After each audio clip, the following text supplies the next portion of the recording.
Captain Ryan Mitchell had spent more than 2 decades collecting the kind of reputation that most men in his profession only dream about. His name appeared in aviation trade magazines, in company newsletters sent to every corner of the organization, and on the commemorative wall inside the airline's corporate headquarters, where a framed photograph showed him standing beside the chief of operations with a grin that suggested he already knew how the caption would read. 22 years of unblemished flight records, 47,000 hours at cruising altitude. Not a single incident report attached to his file, not a single passenger complaint that had ever made it past a supervisor's desk. Ryan Mitchell was, by every official measure, the finest pilot Transatlantic Airways had ever employed. And he carried that distinction the way a man carries a loaded weapon, always aware of its weight, always a little too comfortable with what it could do. The airline's marketing team had used his image in 3 separate national campaigns over the years, and the tagline that ran beside his photograph in one particularly successful print run read simply, "The face of a new era in American aviation." Ryan had liked that line very much. He had liked it enough to keep a copy of the advertisement folded in the bottom drawer of his desk at home, beneath a collection of commendation letters he had never shown anyone, but somehow never thrown away. The trouble with a reputation built on perfection is that it becomes its own justification.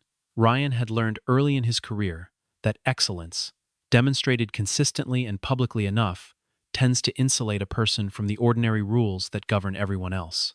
He had watched it happen to others, and had done nothing to resist it happening to himself. The flight attendants who worked his regular routes knew not to rearrange the order of the pre-departure safety briefing, the way the training manual technically allowed them to.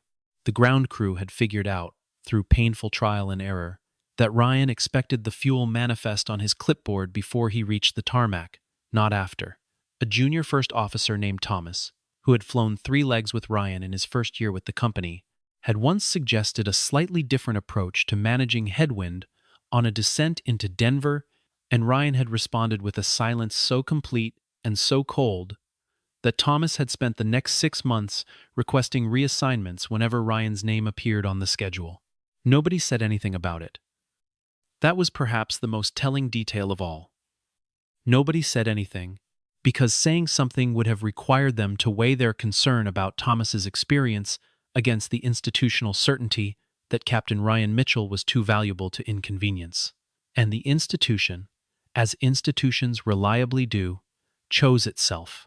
While Ryan's star continued its unchallenged ascent through the hierarchy of Transatlantic Airways, the woman who actually ran the company had been quietly building something that Ryan had chosen to regard as little more than a fashionable inconvenience.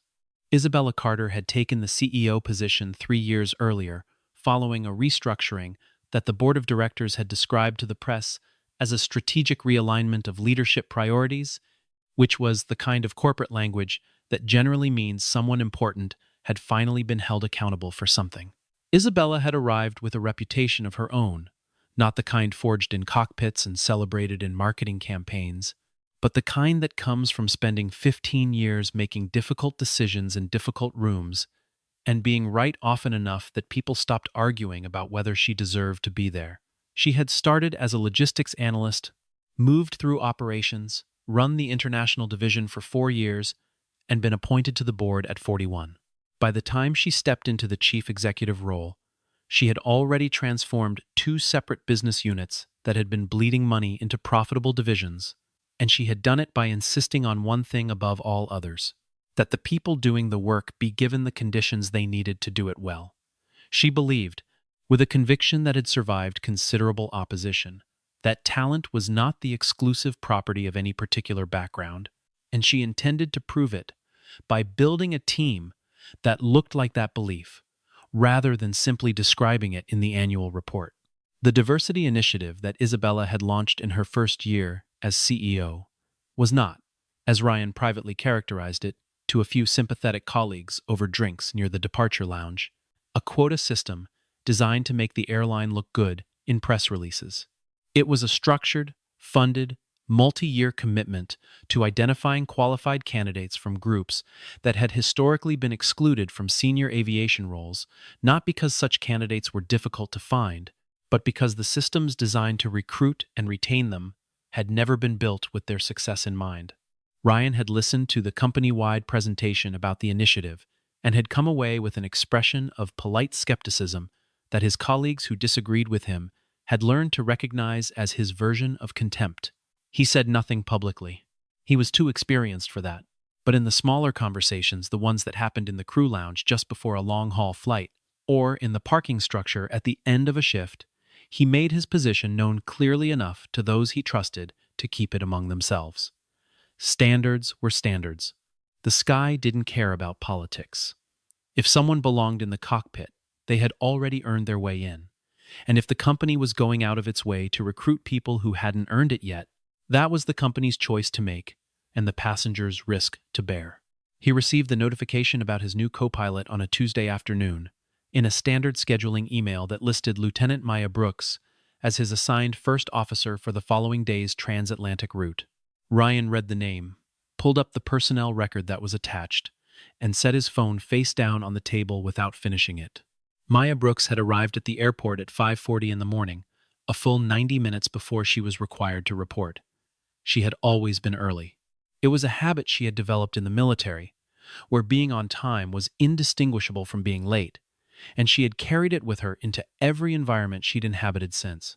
She moved through the terminal with the particular kind of calm that belongs to people who have prepared thoroughly enough that they have nothing left to be anxious about, not the stillness of someone suppressing nerves, but the genuine ease of someone who knows exactly what they are doing and has done it enough times in conditions far more demanding than this one that a commercial aviation posting, however prestigious, does not constitute a test she is uncertain about passing. Her record, had anyone taken the time to read it in full, and several people had, though Ryan Mitchell was not among them, was the kind of document that tends to produce a specific reaction in the people who encounter it. A brief, involuntary pause, followed by a recalibration of whatever assumption they had arrived with. 12 years in the United States Air Force, over 9,000 flight hours, logged across 4 different aircraft platforms, including 2 that were classified and therefore absent from the version of her file that civilian employers received. 3 commendations for exceptional airmanship, 2 from overseas deployments during which she had operated in conditions that the military's own assessment protocols rated as extreme adverse weather scenario, 1 from a training command, where she had been recognized not only for her flying, but for her capacity to develop the skills of the pilots she mentored. She had left the Air Force not because her career had stalled, but because a fellow officer whose judgment she trusted enormously had told her that the commercial aviation sector was about to enter a period of significant expansion, and that her particular combination of skills, technical precision, adaptive decision-making, and genuine teaching ability would be needed there in ways that the military, with its slower institutional rhythms, could not fully leverage. She had weighed it carefully, consulted the people in her life whose opinions she respected, and made the move with the same methodical deliberateness that characterized everything else she did. The crew members she met that morning responded to her the way most people respond to competence when it is offered without performance. The lead flight attendant, a woman named Patricia, who had been with the airline for 11 years and who had worked with enough first officers to have developed a reliable instinct for the ones who would cause problems, decided within the first 10 minutes of their pre-departure briefing that she liked Maya. Patricia had seen the scheduling email, had done her own quiet research, and had arrived at the gate that morning with a specific kind of alertness, not alarm exactly, but the heightened attentiveness of someone who suspects that today might require more of her than usual. When she met Maya and found her organized, direct, warm without being excessive about it, and entirely focused on the task at hand, Patricia felt the tension she hadn't fully acknowledged she was carrying released slightly from her shoulders. Ryan arrived at the gate 40 minutes before departure, which was later than usual, and which the ground crew noted without comment. He moved through the terminal with the rolling gait of someone who had walked this path so many times that his body completed it without much instruction from his mind, and he was already holding his flight folder and reviewing the weather data for the transatlantic crossing when he glanced up and saw Maya standing at the entrance to the jet bridge in her uniform, speaking quietly with the gate agent about the passenger manifest. Ryan stopped walking. It was a small hesitation, half a second, perhaps less, but Patricia, who happened to be watching from across the gate area, caught it. She had seen that particular hesitation before, and she knew what it meant, and the tension returned to her shoulders with somewhat more force than it had departed. Ryan crossed the distance to the gate and positioned himself where Maya would have to acknowledge him. She turned, extended her hand, and introduced herself with a professionalism so complete that it offered him no opening for the kind of dismissiveness he had been rehearsing, however unconsciously, since Tuesday afternoon. "Lieutenant Brooks," she said, "or Maya, if you prefer. I've reviewed the flight plan. The weather data looks manageable. There's a band of turbulence over the mid-Atlantic that I've flagged for our altitude consideration, and I've already discussed the fuel load with ground operations." Ryan shook her hand. He said something in return, something procedurally appropriate, and then he looked at her in a way that was not quite a look more. A brief inventory, a cataloging, and something in his expression shifted into a register that Maya recognized immediately but chose, with the discipline of long practice, not to respond to visibly.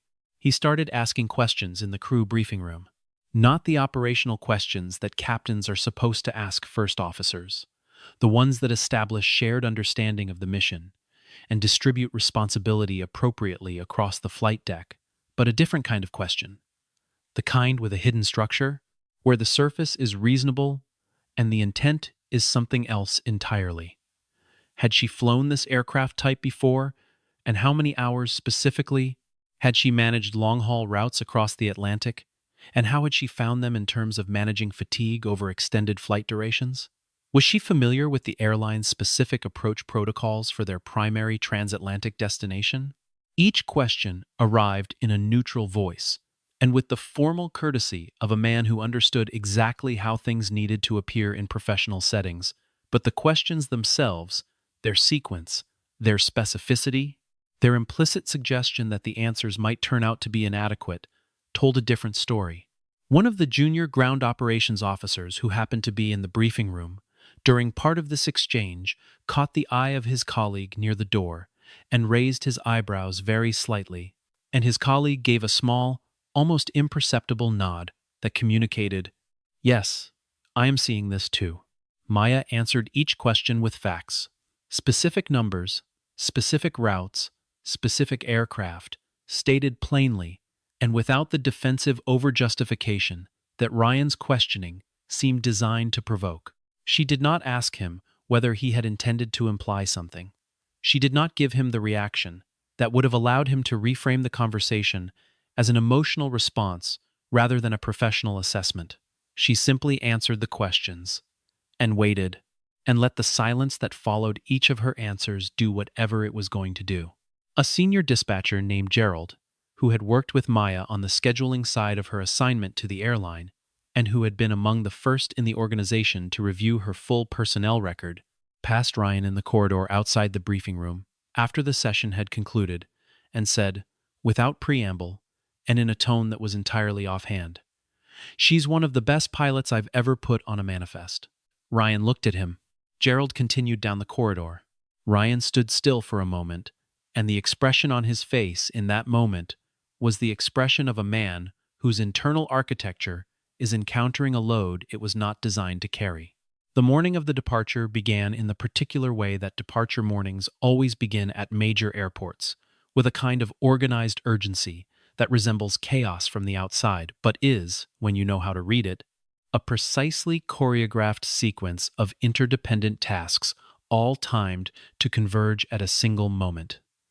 The ground crew was moving equipment. The gate agents were processing early arrivals. The flight attendants were loading supplies and conducting their own walkthroughs of the cabin. 212 passengers were working their way through the terminal toward Gate 47, where the aircraft sat at the jet bridge with its exterior lights blinking in the pre-dawn gray, patient and enormous and indifferent to the events that were about to unfold around it. Maya was in the cockpit conducting her pre-flight checks when Ryan appeared at the jet bridge entrance.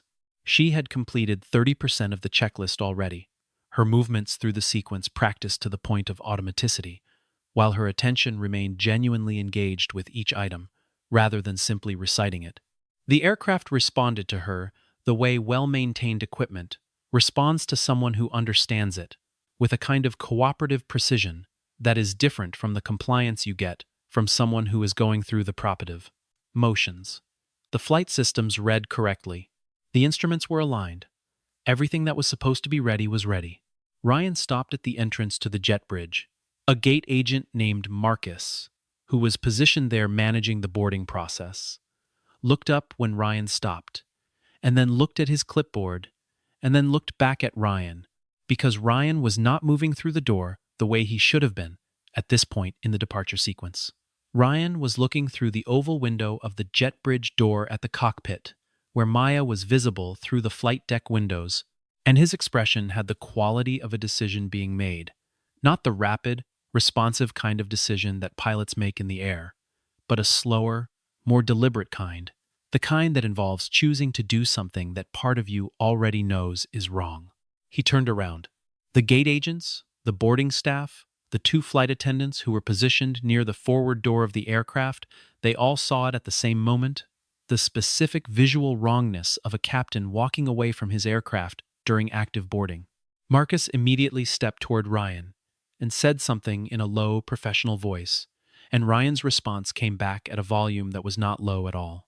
It was not a shout. Ryan Mitchell had too much institutional self-awareness for that, but it was loud enough to carry clearly across the gate area, past the families arranging carry-on luggage, and the business travelers already opening their laptops, and the retired couple near the window who had been watching the ground crew with the pleasant, unhurried attention of people who have nowhere to be except here. Not with her. 3 words. The gate area went quiet in the way that spaces go quiet when something has been said that everyone present recognizes as significant in a way they cannot immediately name. Marcus stared at Ryan. Patricia, who had heard it from the forward galley through the open aircraft door, went still in a way that she would later describe to her supervisor as the kind of still you go when you need a moment to confirm that what you heard is what you heard before you respond to it. The retired couple near the window looked at each other. Ryan turned to Marcus and elaborated in a voice that was now being carefully managed back down to a more appropriate register. He had concerns, he said, about the composition of today's flight deck crew. He wanted to discuss them with operations management before proceeding with the departure. His reasons, when Marcus pressed him for specifics, because Marcus, to his considerable credit, did press, standing his ground with a clipboard in his hand and a flight schedule running behind the moment, were vague in a way that was somehow worse than if they had been explicit. Nothing about certifications. Nothing about documented procedures. Nothing about any specific deficiency that anyone could point to in writing and evaluate against a standard. Just a series of general concerns, delivered in the measured cadence of a man who has spent decades being listened to and has begun to mistake that listening for agreement. Maya had not moved from the cockpit. She had heard, through the open cockpit door and the jet bridge, enough of what had been said to understand the situation completely. She sat with her hands in her lap for a moment, not the stillness of shock, but of a person who is deciding with great care what to do with what they know. Then she unclipped her seatbelt, moved through the cabin to the forward door, and stepped into the jet bridge, where she stood in her uniform, with her flight bag over one shoulder, and addressed the situation with the specific composure of someone who has been in far more dangerous circumstances than this, and has learned that the quality of your calm response in difficult moments is the only thing you can fully control. She spoke to the operations supervisor who had arrived, a man named Victor, who had been called from the operations center by Marcus almost immediately, and she said, either the crew proceeds as scheduled and performs the work they were each hired to do, or the airline replaces one of them and proceeds with someone else. She was not going to stand in the jet bridge and debate her qualifications with a man who had not read them. She was not going to be the reason 212 passengers missed their departure. She said this quietly, without heat, and then she waited. Victor got on his radio. The security cameras in Gate 47 recorded everything. The footage showed Ryan standing in the boarding area with his flight folder under his arm, not moving toward the aircraft. It showed Maya returning to the cockpit and resuming her checklist. It showed passengers beginning to murmur to each other, pulling out phones, craning to see past the gate agent who was now blocking the entrance to the jet bridge with the particularly determined physicality of someone who is trying to look like nothing unusual is happening, while clearly aware that something unusual is happening, and it showed at 7 minutes and 23 seconds past the scheduled boarding completion time. A junior operations coordinator named Elise, who had been monitoring the situation from the scheduling desk, sending an internal message that contained a summary of events to a distribution list that included, through a forwarding chain she had not fully thought through, 2 members of the airline's executive communications team, who forwarded it immediately to the office of the CEO. Victor's radio crackled. Then the voice of the senior duty manager came through, and the duty manager's voice had a quality to it that everyone in the gate area who heard it recognized as significant. Central Operations has been notified. The CEO's office is directly involved in handling this situation. Stand by. Ryan heard this, and his expression did not change, because Ryan Mitchell had spent 22 years being the person that situations resolved themselves around, and some part of him still believed, with the particular stubbornness of a conviction that has never been seriously tested, that this situation would be no different. He had made his way to the cockpit by the time the radio came alive, with the voice he recognized but had never heard in circumstances like these. The crew on the ground had cleared out. The gate area was operating in a strange, suspended state, boarding technically paused. Passengers technically still in their seats. The aircraft technically still at the gate. All of it balanced on the edge of a resolution that had not yet arrived. Ryan was in the captain's seat. He had positioned himself there with the instinct of a man reclaiming territory, and he was sitting with a stillness that he believed communicated authority, and that actually communicated something closer to a man who has run out of moves, but has not yet admitted it to himself. Maya was in the first officer's seat. She had returned there because her job required her to be there, and because she was not going to allow Ryan Mitchell's behavior to change what she did or where she sat. She had her checklist open. She was waiting. The voice that came through the cockpit radio was calm in the way that certain kinds of authority are calm. Not the absence of intensity, but intensity so controlled and so directed that it does not need volume to fill the space it occupies. Isabella Carter did not announce herself. Everyone on the flight deck and in the operations center listening on the shared frequency, and at the gate desk, where Marcus and Victor were both standing with their radios held slightly away from their sides, already knew who was speaking within the first 2 syllables. "Captain Mitchell," Isabella said, "I'd like to hear your concerns about today's flight crew directly from you. Please explain, for the record, what specific professional deficiencies you have identified in Lieutenant Brooks that prevent you from proceeding with this departure." The silence that followed was brief. Ryan responded in the measured tone he had been using all morning, and he said that he had general concerns about crew compatibility and about the airline's current approach to crew assignments, and that he felt these concerns were legitimate and deserved to be addressed through the appropriate channels before a transatlantic departure was attempted. "I understand that you have concerns," Isabella said. "I'm asking you to be specific. Does Lieutenant Brooks have the type rating for this aircraft?" Ryan confirmed that she did. "Does she have the required minimums for transatlantic operations under our operating specifications?" Ryan said that as far as he was aware, she did. "Does she have any active violations, incidents, or regulatory flags in her personnel file?" Ryan said he was not aware of any.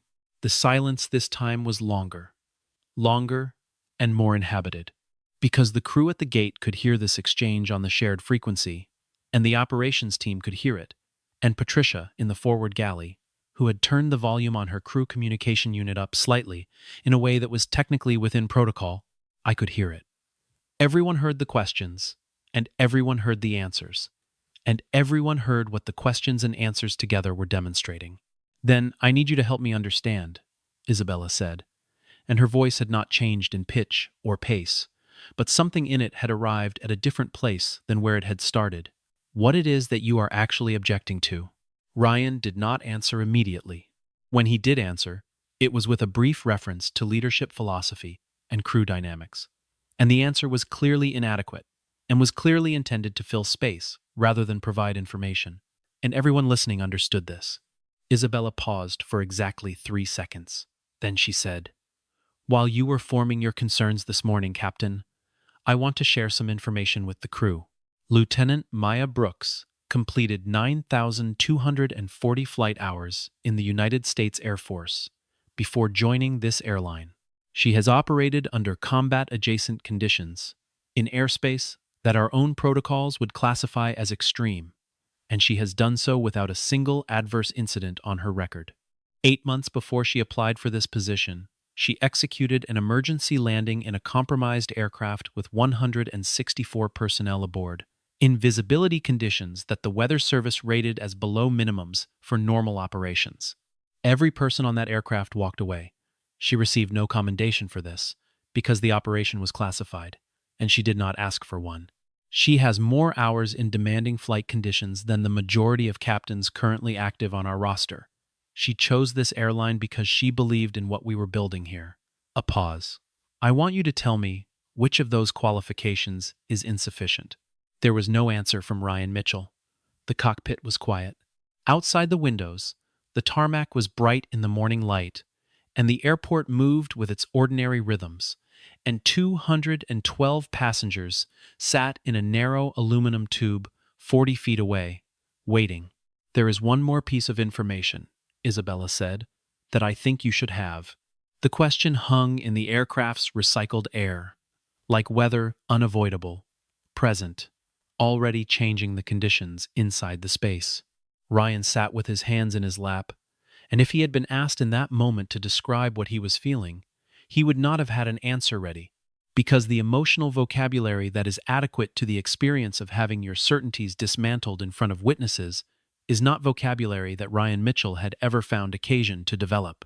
Do you know, Isabella said, who recommended Maya Brooks for this position? She did not wait for Ryan to answer, because the question was not a question. It was a door being opened so that something could walk through it. The recommendation came from Colonel James Whitfield, retired, formerly of the United States Air Force Command, one of the most decorated aviators in military aviation history.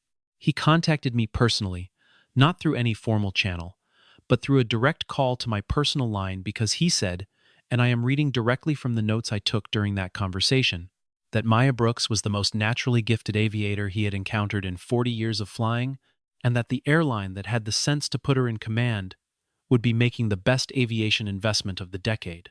Ryan Mitchell had gone very still. I believe you know Colonel Whitfield, Isabella continued. He mentioned that he had also worked with you. He spoke well of you. He said you had real talent. He said he had hoped it would have the opportunity to mature into wisdom. Another pause. Short, precise, carrying a weight that was entirely proportionate to what had been said. He expressed some disappointment. The flight attendant intercom from the forward galley pinged once, softly, Patricia instinctively reaching to respond to it before stopping herself, her hands suspended above the panel. James Whitfield.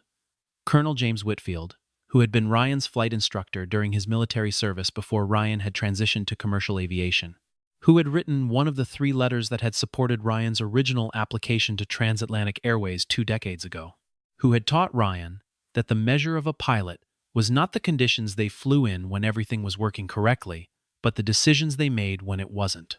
Ryan had kept a photograph of himself and Whitfield on the wall of his office at the training center where he occasionally gave seminars. He had referenced Whitfield's instruction in interviews. He had allowed the older man's reputation to be part of the story he told about his own development, and he had done this with the full sincerity of genuine admiration. And Whitfield had seen Maya Brooks fly and had said she was the best he had ever encountered in 40 years. The technical crew members in the operations center who were monitoring the frequency noted, in the incident log they would later compile, that there was a period of approximately 27 seconds during which no voice transmissions were recorded on the cockpit channel. 27 seconds of nothing, which in operational terms is quite a long time, and which in human terms is the span of an entire reckoning. Some of Ryan's colleagues at the gate, those who had known him long enough to have observed the range of his reactions to the world, described what happened to his expression during that silence. Not the outcome, they couldn't see his face from where they were, but the way his posture changed, visible through the cockpit window. The specific quality of the stillness shifted. The rigidity that had been holding his body in the shape of a man who had not conceded anything began. almost imperceptibly, to soften, and what replaced it was something that the most perceptive of those observers would later struggle to name accurately.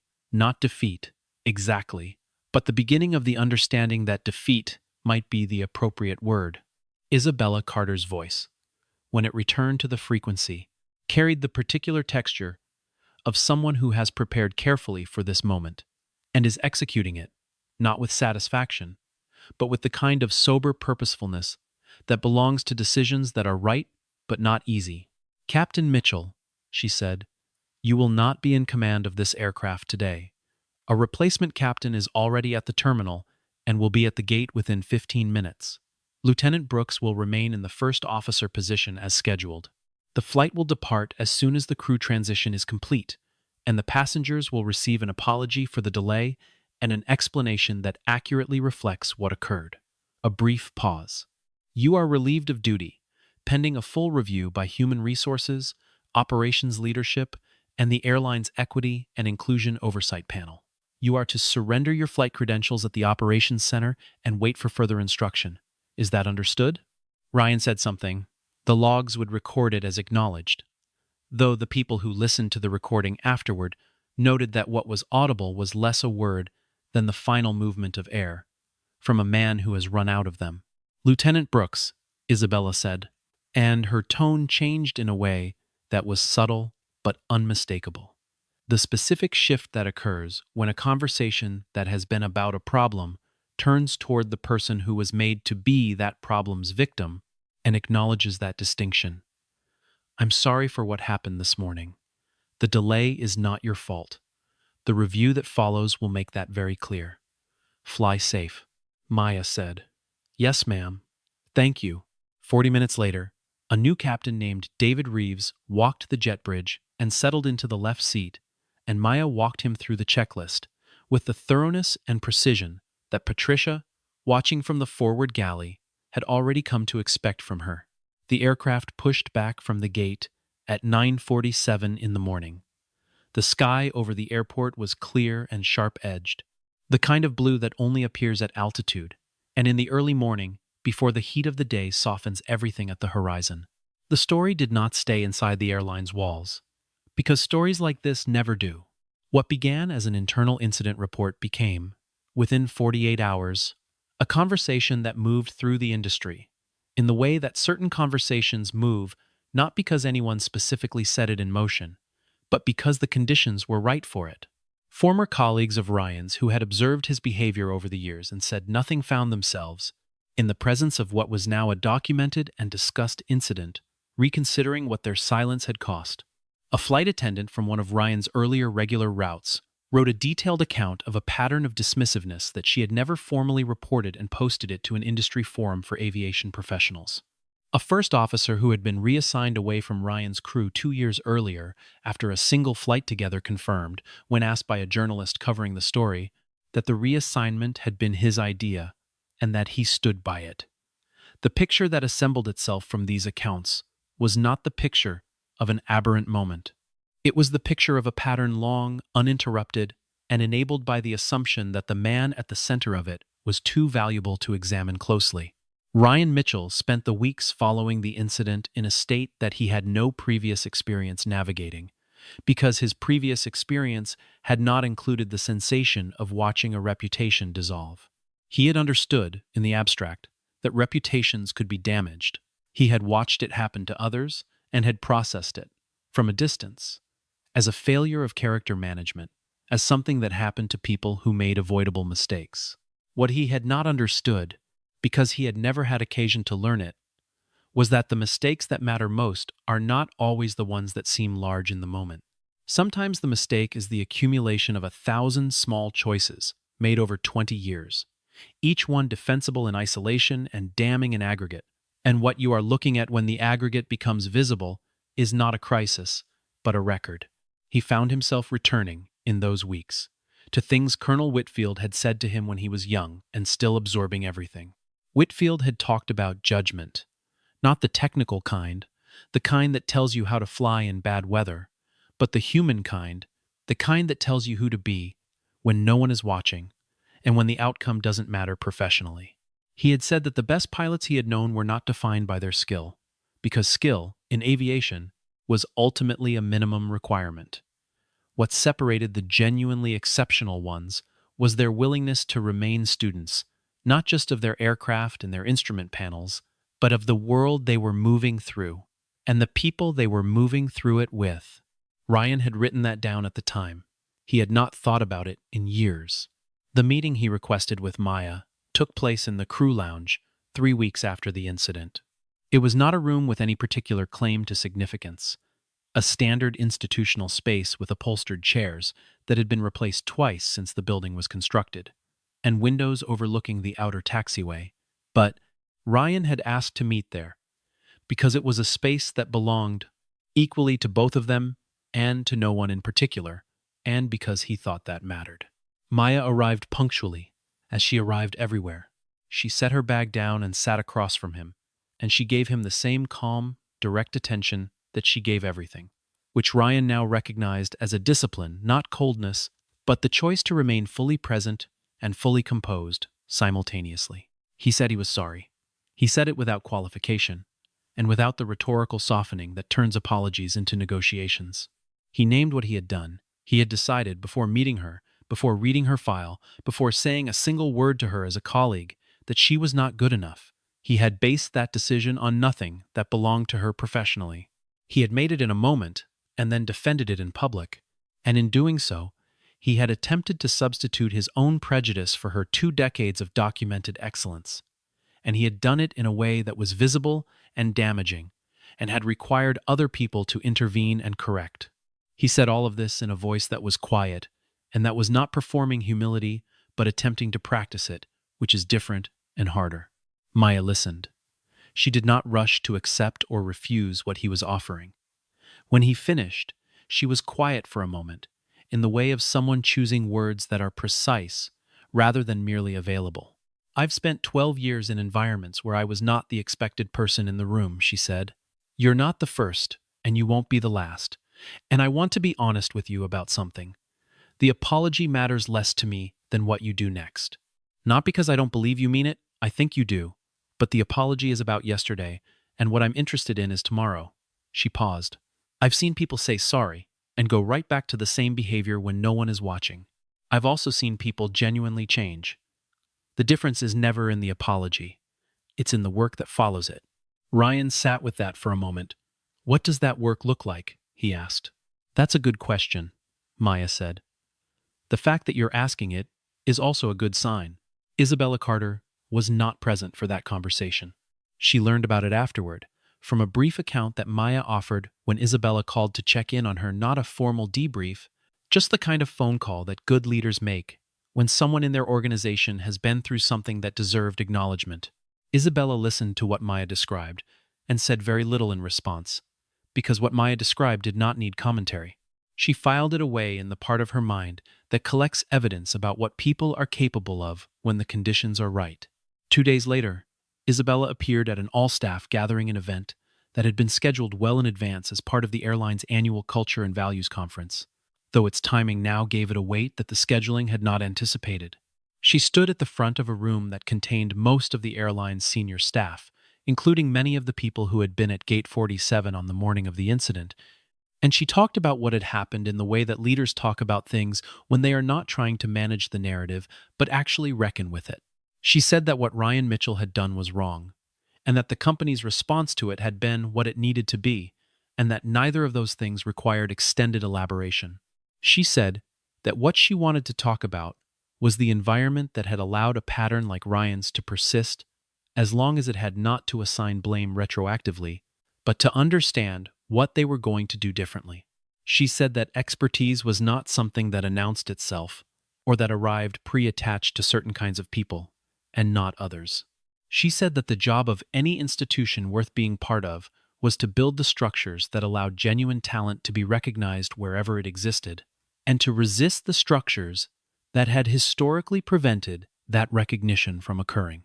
She said that a cockpit in which the person sitting in the right seat did not feel confident that their competence would be evaluated on its merits was not a safe cockpit, and she did not mean that only in the literal aviation sense. She looked out at the room at the crew members and the operations staff, and the support teams and the administrators, and she said, "The best team is not the one that looks like any particular thing. It's the one where every person knows that what they bring matters, and that the person sitting next to them knows it too." Maya flew the transatlantic route 27 times in the year that followed.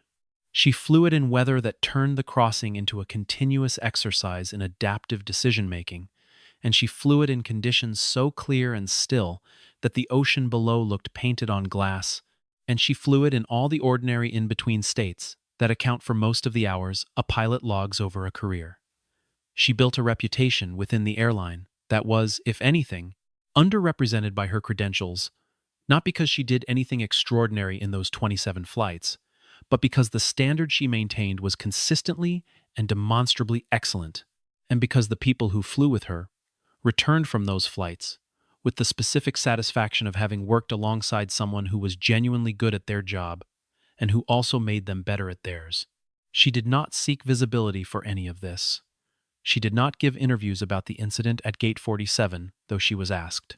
She did not attend any of the panel discussions about diversity in aviation that proliferated in the months after the story became public, though she was invited to several.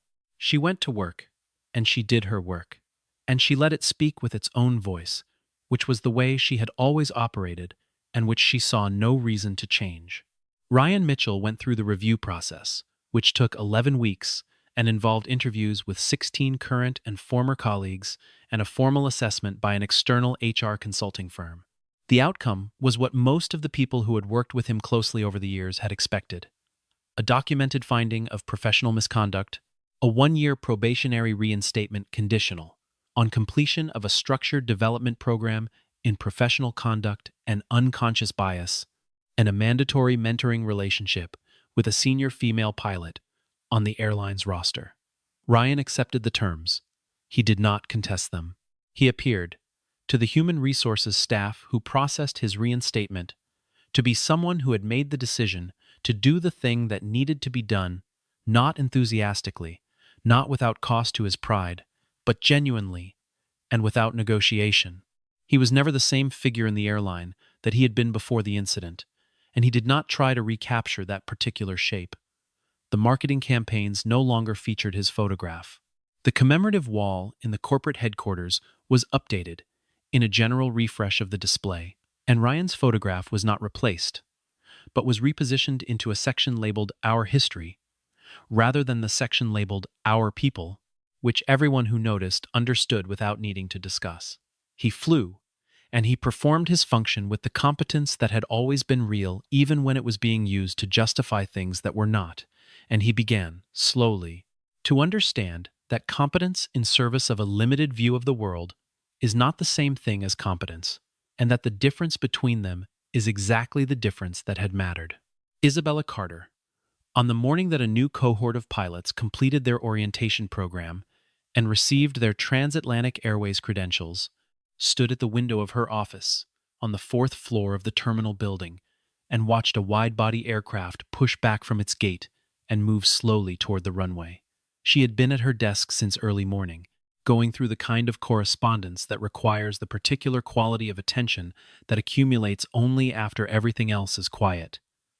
She had a cup of coffee that was getting cold beside her keyboard. She watched the aircraft taxi and thought about the people inside it. The 231 passengers, arranging their carry-ons and adjusting their seat positions and beginning the small rituals of preparation that people perform when they are about to trust their lives to a set of systems they do not understand, operated by human beings they have never met.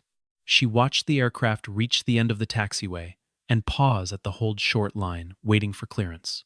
Then the engines changed their pitch, and the aircraft began its roll, gathering speed with the particular inevitability of something very large committing to its next state, and the nose lifted, and the wheels left the pavement, and it climbed away from the airport with the grace that large machines sometimes possess when they are doing exactly what they were designed to do. She finished her coffee and returned to her correspondence.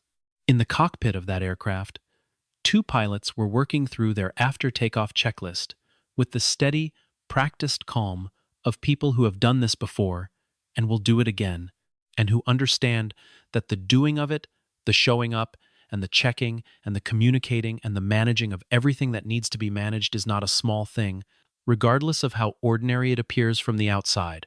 The pilot in the left seat made a note on the weather log. The pilot in the right seat confirmed the altitude assignment with departure control. They were good at their jobs. They knew it, and the people in the cabin behind them were safer for it. Out the window, the city fell away below them, and the sky expanded in every direction into something vast and clear. And the aircraft entered it without hesitation, because that is what it was built for, and because the people guiding it were exactly where they belonged. In the end, what the incident at Gate 47 had made visible was not a single man's failure, though it was certainly that.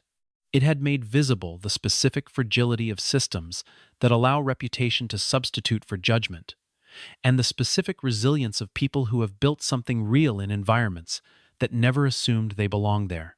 It had made visible the fact that authority exercised through exclusion is not authority at all. It is only power, and power, when it is used the way Ryan had used his that morning, tends to reveal rather than protect whatever is holding it up. And it had made visible, perhaps most importantly, the truth that the cockpit of an aircraft is one of the purest professional environments in the world, because the sky does not have a category for prejudice. It has a category for skill, and for preparation, and for the quality of the decisions made in the moments when everything that can go wrong begins to do so. Those things belong to the people who have earned them. They always have.